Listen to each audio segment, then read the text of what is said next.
Good morning. I think a lot of people, especially those who go to theater, are really kind of hesitant about going back to a place where people you don't know, you're surrounded by them in close proximity. Tell us about how that especially impacts those smaller theaters. Sure. Thanks for asking. It's an important question. Small arts organizations, particularly small theaters, small dance companies, they also perform in small spaces. And so some of them are hesitant to reopen because of exactly the concerns you're talking about. They want their audiences to feel safe. They need their performers to feel safe as well. So there have been some efforts. One of them was led by the League of Chicago Theaters to create a coalition of organizations that made sure that they had standards in place that would make audiences feel comfortable. Those include asking for vaccination cards and ID, and then requiring folks to wear masks when they're in the performance space. Because for a lot of these small guys, they don't have the extra room for social distancing. But in the same vein, they've been closed for over 18 months now, and people really want to come back together again. So they're trying to balance all of those different variables. Tell us more about the results of this survey that you conducted, because there really is a great concern here that a lot of these organizations that are so vital to the fabric of our vibrant arts community in Chicago may not be able to reopen. Yeah, it's a very tenuous time right now. Organizations have really hung in there so admirably over the last 18 months. And, that's been with support from individuals, from foundations, from government funding. But at this point, they're feeling the same thing all the rest of us are feeling. You think you're almost at the point where we can start to feel like maybe not exactly the way we did before, but something of a new normal. And then all of a sudden, a new more information about COVID comes through and they have to pause it. So right now, there's about half of the organizations that we surveyed who said they just don't feel comfortable yet.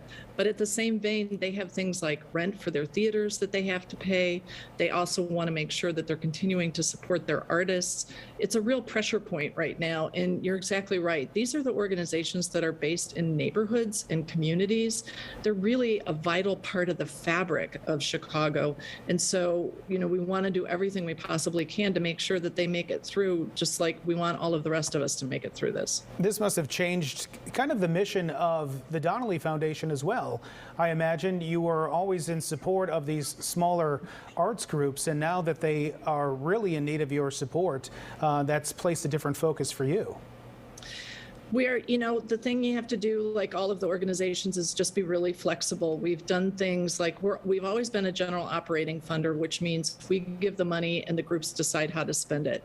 We don't need to be looking over their shoulders, but we've expedited our funding so that they can get it sooner. We participated in an emergency funding initiative so that we could get more money out the door. We're trying to really stay in close contact with the organizations so that we can hear what they need. And then from that, we can, lean in as much as we possibly can to help them, along with our other funding colleagues in Chicago.